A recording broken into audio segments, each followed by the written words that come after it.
गुरुर्विष्णू गुरुर्देव महेश्वरा गुरु साक्षात परब्रह्म तस्मै श्री गुरुवे नमः। सर्वमंगलमांगल्ये शिवे सर्वार्थे साधके शरण्ये त्र्यंबके गौरी नारायणे नमस्तुते।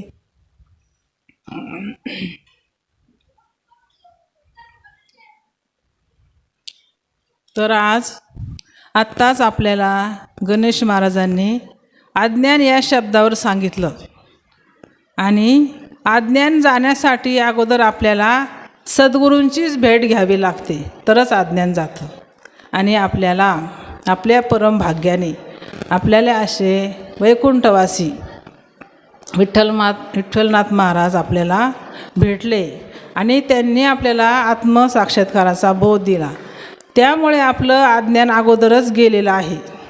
त्यामुळे थोडं पुढचा विषय सांगण्यास काही हरकत नाही। तर आपल्या परमभाग्याने आपल्याला असे दुसरे महाराजही आपल्या गादीवर मिळालेले आहेत, अशोकजी महाराज बोरुडे। चला आपण त्यांना विठ्ठल महाराजांना आपल्या ह्या महाराजांमध्ये बघायचं आणि आपल्या लिमगावचं हे भूषण आहे। आणि मी माझी थोडी ओळख सांगते। मी पण ह्याच मातीत वाढलेले आहे। तुम्ही सर्वांना ओळखता, दसरू आप्पा ह्या नावाने ओळखता, मी त्यांची बहीण आहे। तर मी आज एवढे मोठमोठे संत महात्मे इथं बसलेले आहेत आणि ह्या संतांच्या भूमीमध्ये माझा जन्म झालेला आहे आणि संतांवरच बोलायचं आहे। संत कसे असतात? जगाच्या कल्याणा संतांच्या विभूती। तर जे जे अशुद्धे उदारे प्रसिद्धे अनवरत आनंदे वर्षती, ही 12व्या अध्यायामधील पहिली ओवी आहे भक्तियोगावर। भक्ती आणि आता याचं विश्लेषण मांडायला वेळ नाही, फक्त थोडं सारांश सांगते। पुढच्या वर्षी मला एक सेवा दिलीच पाहिजे इथं, मी महाराजांना सांगून ठेवलेलं आहे। तर शुद्ध ह्या शब्दावरच आपण बोलणार आहोत। तर शुद्ध म्हणजे काय? पवित्र। अपवित्र वस्तूजवळ पवित्र वस्तू आल्या असतात, ती अपवित्र वस्तूला पवित्र करते आणि असे आपल्याला पवित्र करण्यासाठी आपल्याला सद्गुरू मिळालेले आहेत। तर जे जे व शुद्धे, शुद्ध या पदाचे अनेक अर्थ आहेत, अनेक शब्द आहे। हिमालय, काशी व गंगा हे शुद्ध आहेत, पण ते सुद्धा संतांची बरोबरी करू शकत नाही। हिमालयात जाण्यासाठी अगोदर एकतर शरीर चांगलं लागतं, हिमालयात गेल्यावर देह ठेवावा लागतो, तेव्हा मोक्ष मिळतो। तसं संतांचं नाही। संतांजवळ गेलं, आलिंगन घेतलं तरी आपल्याला मोक्ष मिळतो। हिमालयात गेल्यावर देह ठेवावा लागतो। हिमवंतू दोष खाय परी जीविताची हानी होय, तैसे सुचितो नये सज्जनांचे। संत काय करतात? आपल्याला आलिंगन दिलं तरी मोक्ष मिळतो, हिमालयात गेल्यानंतर देह ठेवावा लागतो। तसं नाही। दुसरं उदाहरण काशी। आता आपल्याला थोडंच भावार्थ घ्यायचं आहे, कारण 1 तास ह्या मला प्रवचनाला लागतो। पण आता महाराज म्हटले थोडंसंच बोला, 15 मिनटात काय बोलायचे थोडं सांगू। हिमालय, काशी उदाहरण दुसरं आहे। काशीसुद्धा पवित्र आहे, पण काशीमध्ये गेल्यावर सुद्धा देह ठेवावा लागतो, तेव्हा मोक्ष मिळतो। तर मोक्ष देऊन उदाहरण काशी होय किर परी वेचणे लागे शेर ती गावी। काशीत गेल्यानंतर देह ठेवावा लागतो, तेव्हा मोक्ष मिळतो। तसं संतांचं नाही। संत याच देही हेची डोळा बघू मुक्तीचा सोहळा। एक मनुष्य 12 वर्ष काशीला राहिला, देह ठेवण्यासाठी गेला, पण तिथे इकडं गावी येऊन त्यांनी देह ठेवला, त्याला काशी मोक्ष देऊ शकत नाही। काशीतच देह ठेवावा लागतो, तेव्हा मोक्ष मिळतो। तसं संतांचं नाही आहे। तिसरं उदाहरण गंगा। गंगा ही पवित्र आहे, पण गंगेमध्ये बुडावं लागतं। सुचित असुची गंगा होय परी पाप ताप ही जाय, परी तेथे आहे बुडणे एक। गंगेत श्रद्धा असावी लागते, बुडावं लागतं, तेव्हा पाप नष्ट होतं। आणि असे गंगेच्या काठावर काही कमी गाव आहेत का? पण तिथे श्रद्धा नसते आणि तिथे बुडावं लागतं, तेव्हा पाप नष्ट होतं। ह्या 3 वस्तू पवित्र आहेत, पण ह्या 3 वस्तू ही संतांची बरोबरी करू शकत नाहीत। तर याचे आणखी काही उदाहरणे आहेत। वाघ, हरिण व गाय। वाघ, हरिण हे मेल्यानंतर पवित्र आहे, जिवंत असताना नाही. त्याच्या कातड्यावर बसून जर जप तप ध्यान अनुष्ठान केलं तर लवकर सिद्धिप्राप्ती होते. पण वाघ हरिण मेल्यानंतर पवित्र आहे. तसं गाय जिवंत असताना पवित्र आहे. गाईला साधा स्पर्श केला, तिचं आपण गोमूत्र घेतलं तरी आपल्याला पवित्रेपणा येतो. पण गाय ही जिवंत असताना, मेल्यावर तिला स्पर्शसुद्धा करू नये, ती अपवित्र होते. तर असे या पावित्र्याचे आणखी काही उदाहरणे आहेत.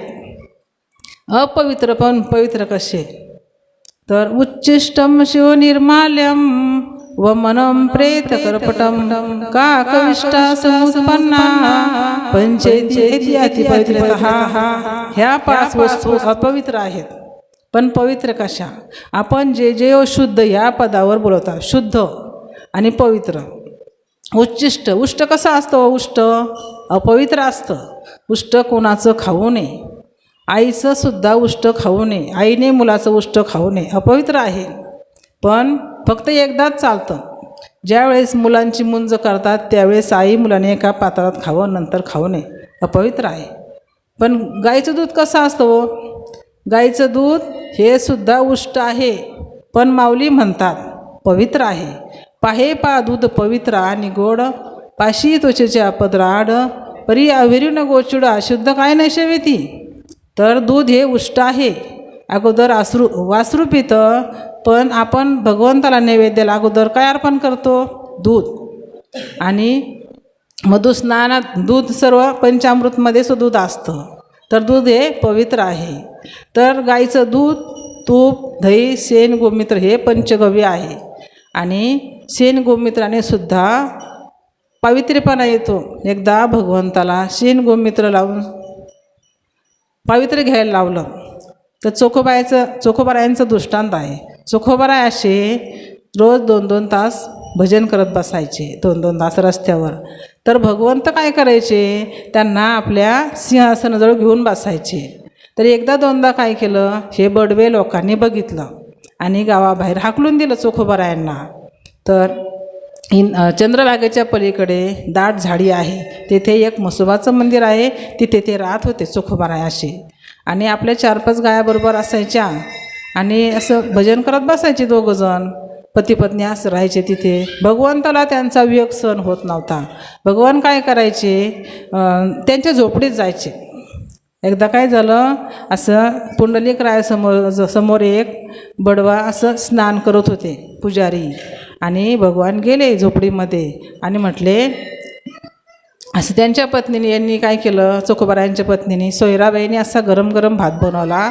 ते चुलीवरचं दूध तापवलेलं, असं घमघमाट सुटला चांगला आणि त्यांना भात वाढला चोखोबारायांना. तिथे भगवान गेले, म्हटले सोयराबाई मला पण दही भात खायचा आहे.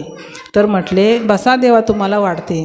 तर म्हटले नाही, मला चोखोबारायांच्याच ताटात खायचं. विनाकारण वेळेपण आहे म्हटले, शाप दिला आणि ते सर्व 60,000 पुत्र मरण पावले. ते मरण पावल्यानंतर हे त्यांना कळलं सगर राजाला. म्हटले कळाल्यानंतर सगर राजा कपिल मुनीला शरण गेला. म्हटले माझ्या मुलांना पवित्र होण्याचा उपाय सांगा. तर सगर राजापासून तर भगीरथी राजापासून सर्वांनी तपश्चर्या केली. म्हटले ही भगवान विष्णूच्या चरणातून निघालेली गंगा आणावी लागेल, मगच हे सर्व पितर पवित्र होतील आणि जगालाही पवित्र करतील. असं म्हटल्यानंतर सगर राजापासून तर कपिल यांनी खूप तपश्चर्या केली अशी. आणि सगर राजाची तपश्चर्या, भगीरथी राजाची तपश्चर्या केली. सगर राजाची तपश्चर्या सक्सेस झालीच नाही, भगीरथ राजाची तपश्चर्या सक्सेस झाली. गंगा मागून घेतली भगवान विष्णूच्या चरणातून. गंगा आली आणि ती गंगा भगवान शंकराच्या मस्तकावर जाऊन बसली. तर भगवान शंकरालाही खूप तपस्या करून प्रसन्न करून घेतलं आणि गंगा मागून घेतली. त्या गंगेने काय केलं, ते सगर राजाचे पितर तर सर्व पवित्र झाले, पण जगालाही पवित्र केलं. सांगण्याचं तात्पर्य असं आहे, शिवनिर्माल्य हे अपवित्र आहे पण गंगा पवित्र आहे. उच्चिष्टम शिवनिर्माल्यम व मनम. वांती कशी असते? वांती अपवित्र आहे, पण मध कसा आहे? पवित्र आहे. तर कोणी जरी वांती केलं तर आपल्यालासुद्धा मळमळ होते, पण मध कसं आहे? ही पण वांतीच आहे. मधू मिळून या माशी आणि साशी पारदिया. मध काय, माश्या काय करतात, ह्या अनेक फुलातील मध पितात, पोटात साचवतात, त्यांचं पोळ असं तिथं नेऊन ओकतात आणि त्या मधाने सांगण्याचं तात्पर्य मधाने त्या आपण भगवंताला मधुस्नान घातलं जातं आणि श्राद्ध तर्पणाच्या वेळीसुद्धा त्या पिंडाला पावित्र्यपणा मधाने येतो. पण सांगण्याचं तात्पर्य असं आहे शिवनिर्माल्य वमनम प्रेतकर्पटम शिवनिर्माल्य उच्चिष्टम शिवनिर्माल्यम. तर हे कसं असतं मध हा पवित्र आहे. आणि काकविष्टा कावळा कसा असतो अपवित्र आहे, पण कावळ्याची विष्ठासुद्धा अपवित्र आहे. पण वडपिंपळाची उत्पत्ती कशी होते? कागाचे विष्ठे जन्म वडपिंपळाशी पांडवकुळाशी पाहता दोष. ते कावळा अपवित्र आहे, कावळ्याची विष्ठासुद्धा अपवित्र आहे, पण त्याच्या विष्ठेतून हे वडपिंपळाची उत्पत्ती होते. बघा कावळे काय करतात, हे वडपिंपळाचं बी खातात आणि त्याचं एवढं बी सूक्ष्म असतं, त्याचे मोहरीचा 8वा भाग एवढं सूक्ष्म असतं. ते कावळे ते बी खातात, ते फळं खातात आणि त्याच्यातून ते कुठे पण असं भिंतीवर डोंगरावर मंदिराच्या शिखरावर कुठं पण ते कावळे बसतात, त्याच्यातून ते वडपिंपळाची झाडं उगवतात. पण त्याला आपण पवित्र मानतो. रुक्मिणी मातेने सुद्धा 1.25 लाख प्रदक्षिणा पिंपळाला घातल्या आणि हे 4 देव अवतीर्ण झाले. निवृत्ती, ज्ञानदेव, सोपान, मुक्ताबाई यांची उत्पत्ती या रुक्मिणी मातेच्या पिंपळाला प्रदक्षिणा घातल्यामुळे झाली. पण त्याला आपण वडपिंपळाला पवित्र मानतो. आणि वटपौर्णिमेच्या वेळेसुद्धा स्त्रिया वडाची पूजा करतात. आपल्या पतीला आयुष्य वाढावं अशी त्यांची भावना असते. पण याची उत्पत्ती कशी अशी कावळ्यापासून असते. तर आता याच्यावर एक गोष्ट आहे, पण विनोद करायला वेळ नाही, वेळ संपलेली आहे. जय जय शुद्ध. तर उच्चिष्टम शिव निर्माल्यम वमनम प्रेतकर्पटम. प्रेतकर्पट म्हणजे हे बघा प्रेतकर्पट, प्रेत स्मशान अपवित्र आहे, आपण त्याला अपवित्र मानतो. आपण कुठं जर गेलो एखाद्याच्या विधीला तर आपण जर स्पर्श केला त्या त्याला तर आपण कपड्यासह स्नान करतो, अपवित्र मानतो. पण याची उत्पत्ती कशी आहे? रेशीम वस्त्र कशाचं असतं? कोसला असतं बघा, कोसला. तो कीटक काय करतो? कीटक असताना ते कोसले उकळायचे, त्याच्यामधून रेशीम निघतं आणि ते रेशीम आपण भगवंताला सोहळं नेसवतो. आपण पितांबर नेसवतात भगवंताला, आपण पण करतो. साड्या फेटे याच्यापासून बनतात. पण हे कसं आहे? प्रेत वस्त्र आहे. सांगण्याचे तात्पर्य असं आहे जे 5 वस्तू अपवित्र आहे, पण पवित्र कशा? तर आपण जे जेव शुद्धे याच पदावर बोललेले आहेत. उदारे प्रसिद्धे अखंड आनंद वर्षिते ह्या पदावर पुढच्या वर्षी मी हेच ओवीत परत सांगणार आहे. आता थोडक्यात सांगितली, वेळ संपलेली आहे. केली वेळी वाकुडी सेवा ती तुम्ही गोड करून घ्यावा. एवढे बोलून मी पूर्ण करत आहे. पुंडलिका वरदा हरे विठ्ठल. श्री ज्ञानदेव तुकाराम पंढरीनाथ भगवान की जय. श्री ज्ञानेश्वर माऊली की जय. श्री विठ्ठलनाथ महाराज की जय. विठ्ठल विठ्ठल विठ्ठल विठ्ठल विठ्ठल विठ्ठल विठ्ठल. प्रार्थना घे.